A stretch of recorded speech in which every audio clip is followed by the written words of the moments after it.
Whatever Happened to Robot Jones is a show that, by all means, should be interesting. There are many interesting facts surrounding the show. In the year 2000, it was a part of this Voice Your Choice weekend contest, in which viewers could vote on a bunch of different pilots, using this amazing new invention called the Internet. Even though Robot Jones came in second place below Grim and Evil, the higher-ups at Cartoon Network decided to give the show a go anyway, and immediately regretted that decision, doing their best to get rid of it as fast as possible. Robot Jones was also famous for using a text-to-speech function from Microsoft Word 98 to create the main character's voice. Excuse me, Ms. Cavendish, but there must be an error. This idea is illogical. How will our learning be tested successfully if we are given the answers in advance? I say famous, that's inaccurate. The show was famous for doing that at first, but later being voiced over by an actual voice actor, Bobby Block. On the contrary, I find informational programming one of the most stimulating experiences a robot can have. If you know anything about Robot Jones, you know that one solitary thing. For the record, I watched most of the episodes with the new voice. I could only find 2 episodes with a computerized voice. They've never been officially released in any capacity, and the redubbing happened very early on in the show's lifespan, so even pirated recordings can be very difficult to obtain. Which version of the show is better is hotly debated among the people who remember Robot Jones. All 2 of them. They argue that maybe if the show went with the original intention of having a computerized voice, the show would have actually lasted. Personally, I doubt it. Very little about the show actually works. Let's start with the art style.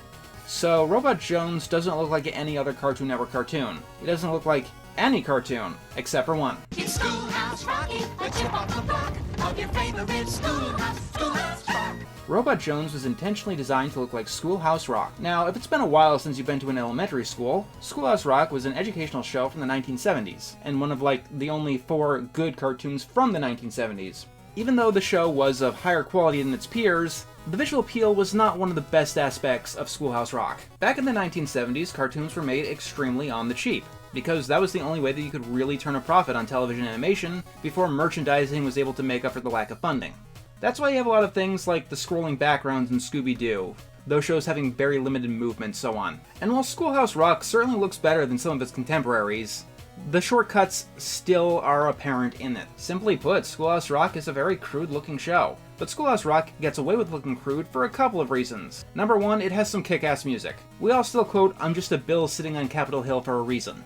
Number 2, Schoolhouse Rock was not trying to tell a story where things like character acting and emotion are important. It was an educational cartoon. This is a legitimate problem here because Robot Jones goes hard in with the style, to the point where you could argue that it is style over substance. The show, by and large, takes place in the early 1980s. We have many pop culture references to Atari games, there's a big episode about the Rubik's Cube, and the entire show, as I mentioned, is designed to look like a late 70s cartoon. And by and large, I think that was a major mistake, because the show looks incredibly crude. I get that this was by design because cartoons from that era were crude, but cartoons in the 1970s looking 1970s made sense for 1970s reasons. This show came out in the year 2000, when cartoons were focusing on higher details. It's also not helped by the fact that anime was becoming mainstream, and that tended to go all in on the flash and visuals. In comparison to the contemporary landscape, Robot Jones just looks very cheap. Robot Jones comes across as more of an anachronism than an outright throwback. The difference between the two is knowing what to keep and what to throw away. Like many video games take on that old school retro aesthetic, like V6, it has the graphics and gameplay so simple that you could imagine it being on the Atari 2600. But the actual game is a little bit more complicated. It builds on those ideals, and changes things up just enough to appeal to modern day gamers. It's not Pitfall on the Atari just being re-released today.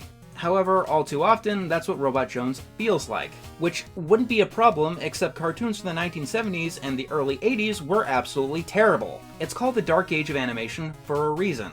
Let me put it like this. It's like if a show, today, used the stylistic choice of going with Synchrovox instead of actual lip syncing.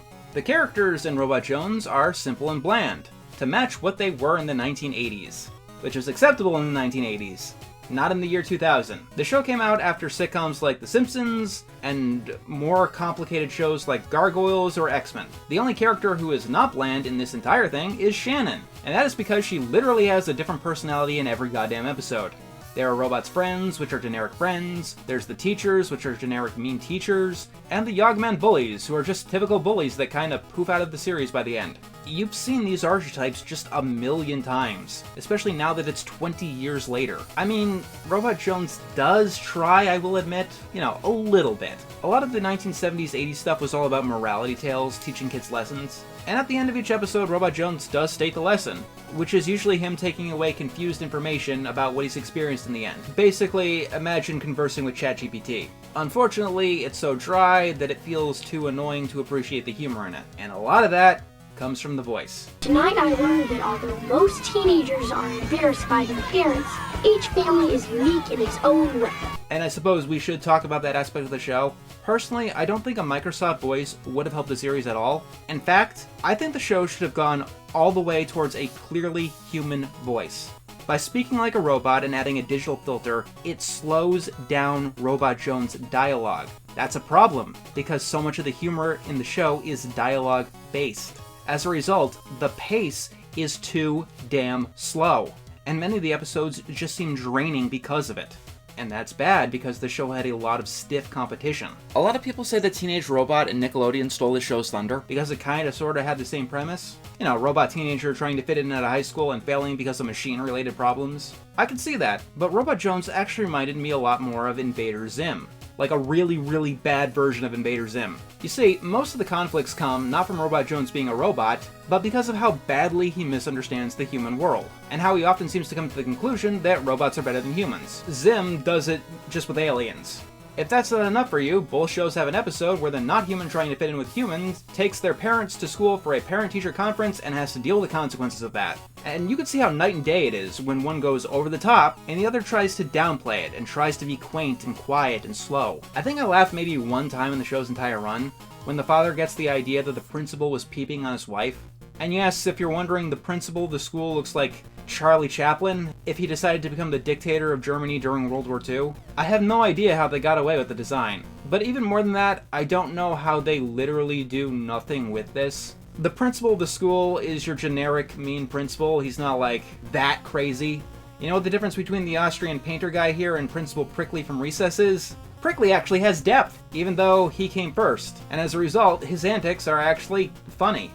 Honestly, the most frustrating thing about Robot Jones is that it has a lot that it does literally nothing with. Season 2 begins with the episode Gender, made in the early 2000s. Whether the episode is ahead of its time or an outdated train wreck, you'd imagine that it'd at least be interesting to talk about, right? Like something you could compare to Neither Boy Nor Girl from Lloyd in Space. I mean, at the end of the episode, Jones pretty much becomes the first canon agender character in Western animation. I have found that I am highly compatible with both girls and boys, but am glad that I am not a girl or a boy, but a superior robot. Not that it matters because he's still treated exactly like a guy in every other episode, and this one is just completely forgotten about. Shannon is one of the few characters in animation that has a prosthetic limb, that isn't like cybernetic. But throughout the show, it amounts to nothing, except that Robot Jones has a crush on her, because he finds her half robot. A robot having a crush on a human being should be funny, right? Or frightening? Or something? It should be interesting. Maybe it's just because we've seen how far computers have come in the past 20 years, but the robot stuff that Jones goes through just seems so bog standard. He gets a virus that makes him act like a sick human being. It's a show that has a lot of setups to do a lot of interesting things, but it has like no punchlines. It feels like it's taking the safe route every single time, making it feel dull and cliche. And that's the only thing about this show that actually managed to impress me. It made robots boring. First the Pac-Man eats through a maze of dots, then the Pac-Man heads for the corner spot, then he eats his fill of a power pill, and then all those ghosts turn blue, boo, and Pac-Man eats them all too. Have you played Pac-Man? It's the new video computer game everyone's talking about, and naturally, it's from Atari. Have you played Atari today?